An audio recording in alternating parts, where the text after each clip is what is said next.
Formula One has always had pay drivers, but in 2021, Lance Stroll will continue with Aston Martin, Nicholas Latifi will continue to pay for his seat at Williams, Nikita Mazepin is funding his seat at Haas, and Guan Yu Zhou is joining Alfa Romeo with significant financial backing. So are these drivers preventing more talented drivers from getting to the F1 grid? And is this a problem for the sport? Let's have a look. My name's Andy and this is Behind the Drive. The pay driver issue. There are 4 pay drivers that will line up on the F1 grid in 2022. You have Lance Stroll, whose father owns the Aston Martin team and has been paying for various seats since he joined the F1 grid in 2017.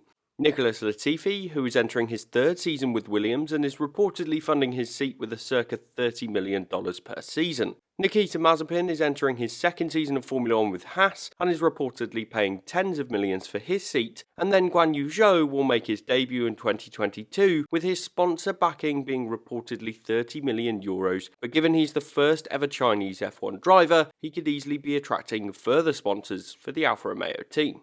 So all of these drivers have significant financial support, and when you consider the teams that these drivers are racing for, most of them need the support that comes with their backing, even in a cost-capped era of Formula 1.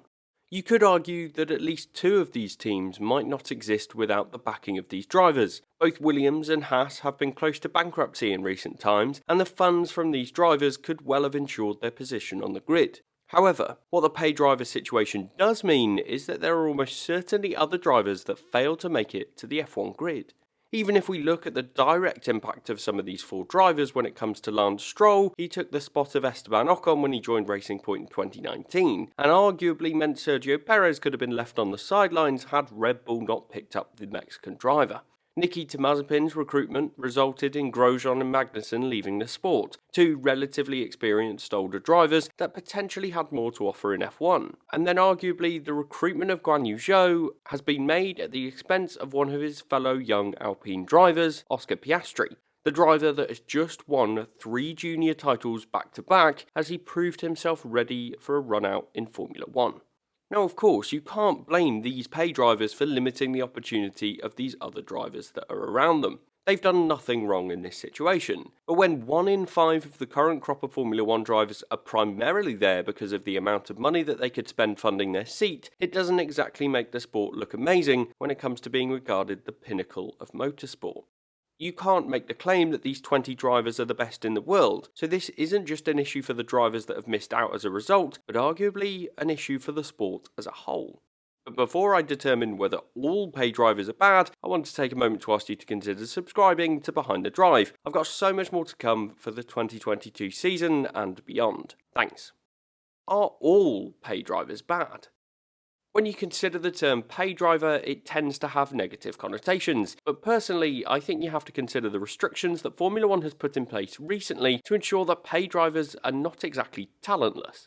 When you consider the 4 drivers in question for 2022, Lance Stroll is a Formula 3 champion. Nicholas Latifi is a driver that has come 2nd in Formula 2 in 2019, only behind Nick de Vries, and is of course a 6-time race winner at that level. Nikita Mazepin also has 2 race wins in the Formula 2 category, and Guan Yu Zhou came 3rd in the F2 Championship in 2021 with 5 race wins across his 3 years in the series.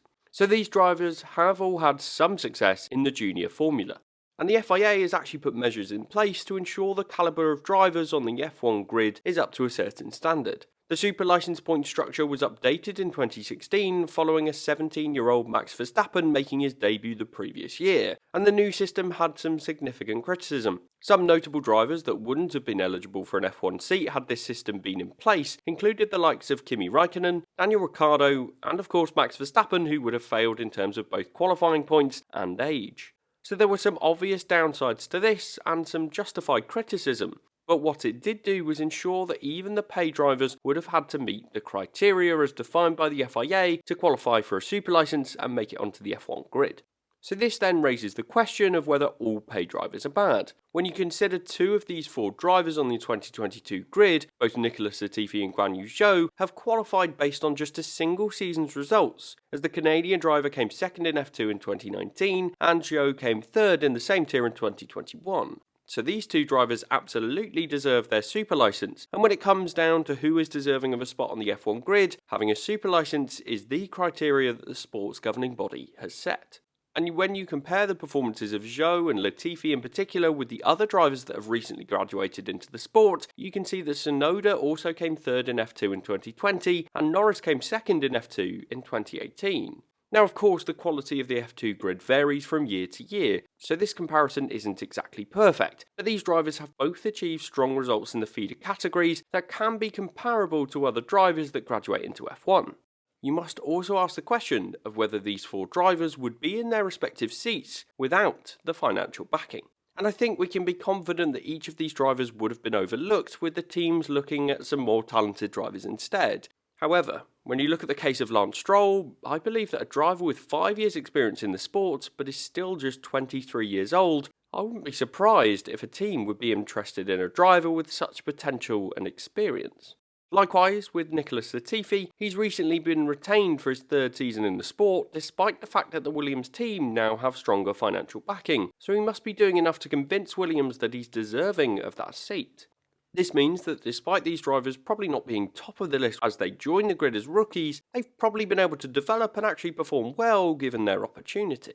And this is why, for me, I think too many people have written Guan Yu Zhou off too early, as he is a driver with a lot of talent and with good experience in the junior formulas.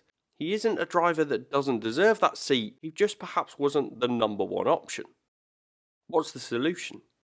So we've seen the issue with pay drivers and considered if they are all bad with the regulations that the FIA has put in place with the super license. But with these regulations and now the new cost cap that's in place in Formula 1 today, is there anything that can be done to reduce some of these teams' dependency on pay drivers in the future?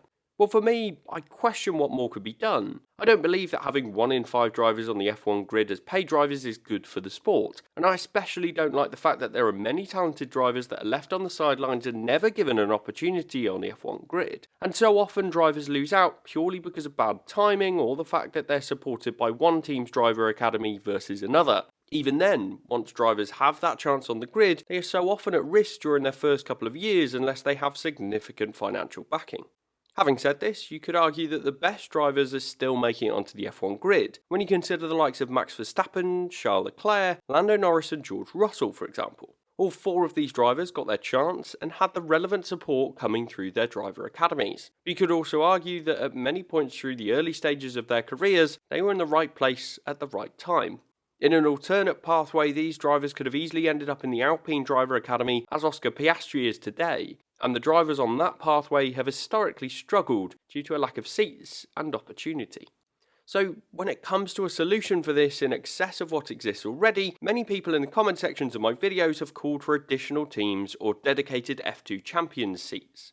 However, in reality, this option is unlikely to be practical or achievable given the huge cost that would be associated with a new team, and the fact that often F2 champions are on a Formula 1 pathway already. So in my opinion, in reality, the only way to reduce some teams' dependency on pay drivers is to produce more equitable championship winnings. Currently, in terms of the money that the teams get for their championship performance, the disparity is huge, with the top teams receiving larger sums for their performance, plus a long-standing team payment, and even a historical bonus when it comes to teams like Ferrari. And yes, there's a cost cap, but fundamentally the smaller teams will still struggle to even reach that cost cap, hence they end up relying on pay drivers to bridge some of the gap. And this, in itself, is a negative spiral. You could argue that having pay drivers makes these teams less likely to succeed, which in turn means they'll receive less money, and thus have an increased dependency on the financial elements of taking these drivers on. So if Formula 1 was to find a way to solve that issue, they might be able to get back towards a position where there is less dependence on the pay drivers and the best drivers would make it onto the grid. This solution is by no means perfect, and like adding a new team, it isn't a short-term fix, given the prize money structure is set in place over the long term.